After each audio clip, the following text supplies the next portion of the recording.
Hello po, kamusta po mga katambay? Si Kamanong po sa Tambayang Makabayan. Happy holidays po mga katambay. Ito po, nakakalungkot po. Meron pong, siyempre, hindi nawawala po ang issue sa Pangulong Marcos, lalo po pagdating sa droga. Yung tinatawag na sinasabi nila na polboronic. Ito po, may lumalabas na naman po na sinasabing video di umano ng Pangulong Marcos. Ito po, pakinggan po natin ang balita. Pero bago po siyempre yun, papasalamat si Kamanong sa nakagusto po ng ating maliit na channel, ang Tambayang Makabayan, siyempre sa YouTube at sa TikTok, ang komento ni Kamanong. Maraming salamat po mga katambay. Ito po, pakinggan po natin ang balita at komentuhan po natin mga katambay. Kapag lumabas yung pulboronic na yan, kada Pilipino maghuhusga kung naniniwala sila at hindi, at kung karamihan ay naniniwala. Sa tingin ko, wala namang Pilipino na papayag na patuloy manungkulan ang isang tao na nagpupulburon sa pinakamataas na pwesto ng ating gobyerno na po pwedeng maging mitsa sa buhay ng napakaraming Pilipino, lalong-lalo na kung mali ang desisyon na makikipaggera o hindi. Pero ang aking panawagan, kung totoo naman yan, forgiving naman ang mga Pilipino. Aminin na bago pa lumabas kung totoo.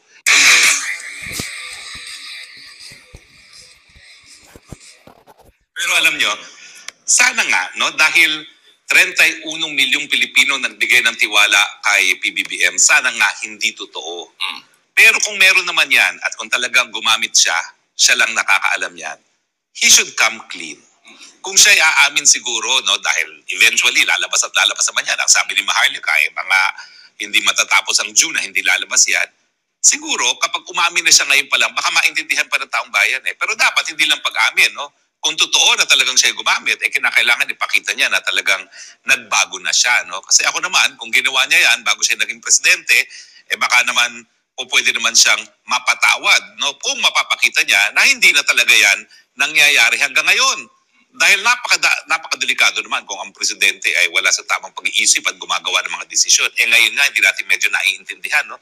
Maraming beses na bumabalintong ang presidente. Hindi nga natin alam kung bakit gano'n. No? Pero baka nga kung totoo itong pulboronic video na ito, maintindihan na natin kung bakit siya bumabalintong. No? Dahil talagang hindi nasa tamang pag-iisip. Pero hindi pa po natin alam no, kung ano talaga yan hanggang hindi lumabas yung pulboronic video na yan. Pero alam mo, ang talagang gagawin ng PCOO dyan, uokrayin yung authenticity. Pero hindi naman tayo hukuman na kinakailangan maging technical. Ito po ay court of public opinion.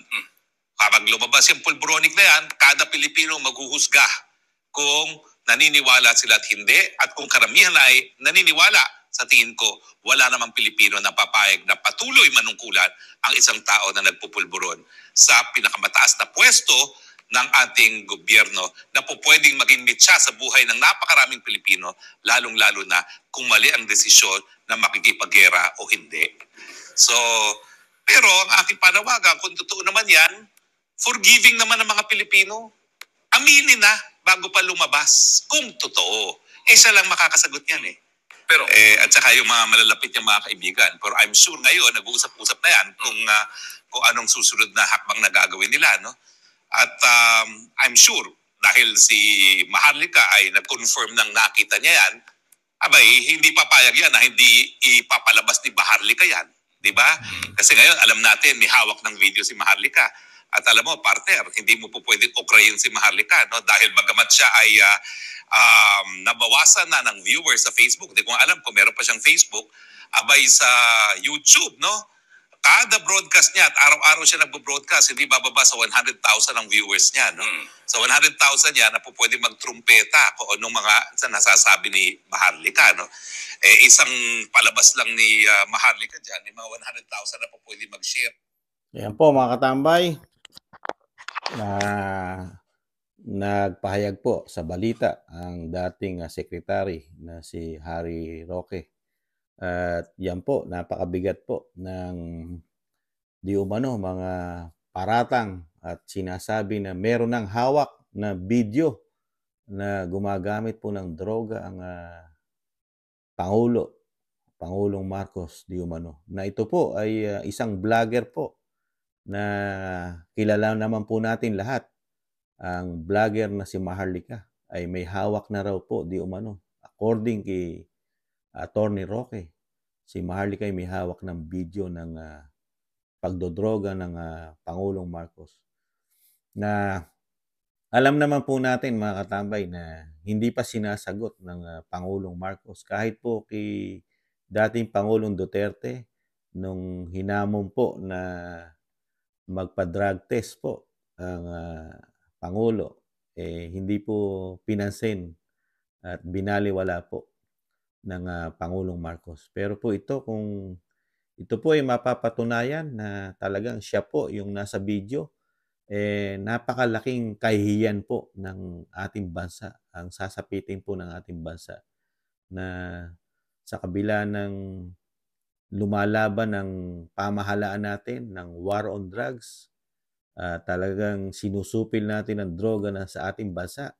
Pero sa kabila ng Pangulo na di umano, wag naman sana, gumagamit din pala ng droga. Di mo ba? Talagang magiging history po ito ng ating bansa, mga katambay. Pagka ito po, kung totoo man ito na sinasabi po ni Maharlika na siya ay may hawak ng video at alam naman natin si Maharlika na talagang ito po, nung araw po, solido po ito na ito po, tinatawag na Maka-Marcos, di ba? Ito po talagang pati pa nga ho ang kanyang tinatawag na vlog, Maharlikans, di ba? Talagang ito po, solid Marcos po ito. Pero sa kabila nun, talagang masugid naman pong tumutuliksa sa mga Marcos ang Maharlika. At hindi po lumulubay si Maharlika, kaka-expose po di umano ng mga kabulukan at ng mga hindi magagandang para sa pamilya Marcos at sa administrasyong Marcos. Pero ito po, nakikita daw po naman at lalo ng mga matatalino nating mga politiko at isa na si Attorney Harry Roque na bumabalentong, pabale-balentong po ang mga diskarte at desisyon ng Pangulong Marcos na wag naman sana, according kay Attorney Roque, na wag naman sana humantong sa giyera ang mga desisyong pabale-balentong ng Pangulong Marcos na walang maidudulot sa ating bansa kung kung giyera ang hanap ng ating bansa. Hindi pa nga natin na ipapanalo ang laban natin sa mga makakaliwang grupo for more than 50 years. Tapos maipagyera ka. Yung mismo ang giyera mo sa bansa mo, hindi mo matapos-tapos. Tapos susuong ka sa pinakamalaking giyera na digmaan ng bansa sa bansa. Di ba? Parang nakakalungkot lang. Yung problema nga ng bansa, hindi natin matapos terorista, di ba? Droga, di ba? Krimen. Hindi nga natin masugpo. Tapos sasaba ka sa giyera, alam naman natin ang giyera sa panahon ngayon hindi naman power ang giyera ngayon. Hindi na battle for ground, di ba? Wala nang combating ngayon, di ba? Ang giyera po ngayon puro missile na, di ba? At walang nananalo sa giyera, di ba? At maghinay-hinay po tayo. At kung sasabihin natin susuportahan tayo ng mayayamang bansa, ganun din po ang ginawa nila sa Ukraine. Susuportahan din daw nila di umano. Pero ano nangyari sa bansang Ukraine? Durog. Di ba? Samantalang kung walang giyera doon, maayos ang kanilang bansa. Di ba? Asensado ang kanilang bansa kaysa sa Pilipinas. Kaya hinay-hinay lang po tayo, Mr. President. Huwag po tayong magpapaudyok sa bansang Amerika. Alam naman natin ang bansang Amerika, sanay na sanay sa ganyan na uudyukan ka makipagyera, pero hindi naman yung bansa nila ang nasisira. Bansa nung inuudyukan, di ba? Pero sa bandang huli, sa kanila pa rin ang tinatawag na pakinabang. Di ba? Tayo ang nasisira, pero malaking pakinabang sa kanila. Ganun po nangyayari sa giyera ng Amerika, di ba? Kaya nakakalungkot lang po mga katambay na meron tayong mga issue na ganito sa kabila ng napakaraming problema ng ating bansa, lalo sa kahirapan, sa nagtataas ang bilihin.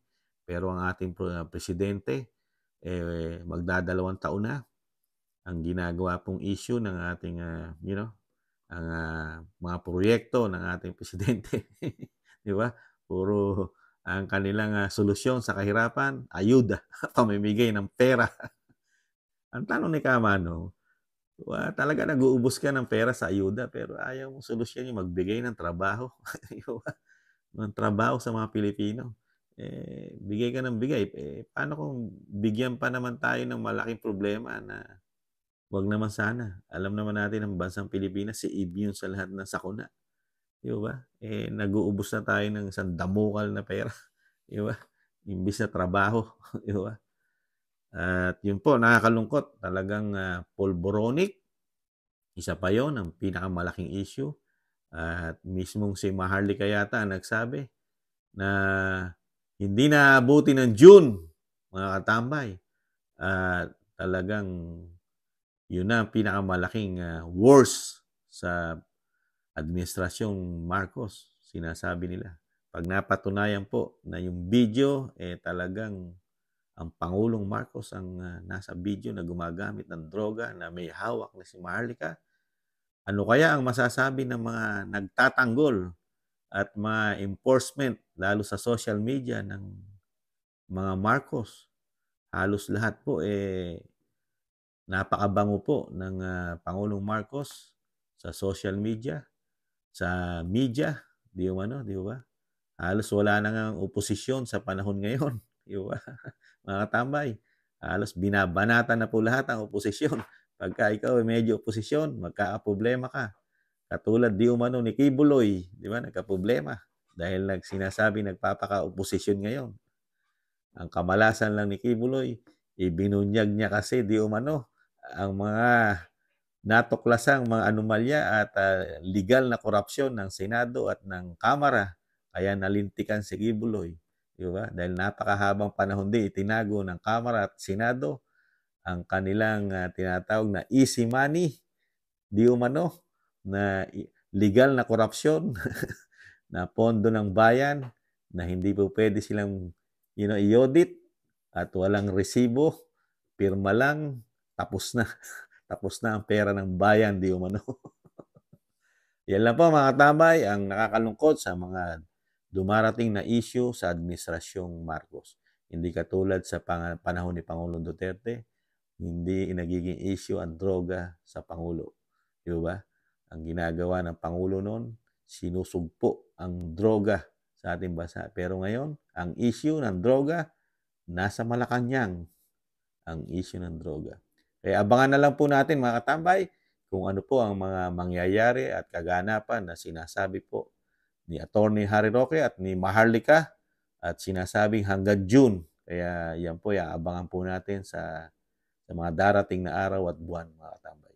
Yan lang po ang nakakalungkot na balita sa Administrasyon Marcos na kinakabit na pilit sa kanila at hindi pa rin nila sinasagot hanggang ngayon ang issue ng droga sa kanila. Sana sagutin din po nila, di ba? Sana. Yun lang po mga tambay, si Kamanong nag-iiwan po siyempre na mahalin natin ating bansa, ipaglaban natin, pero hindi sa giyera, mga tambay. At huwag po tayong mawalan ng pag-asa. Makakabangon pa tayong muli. Muli po, paalam. Bye-bye.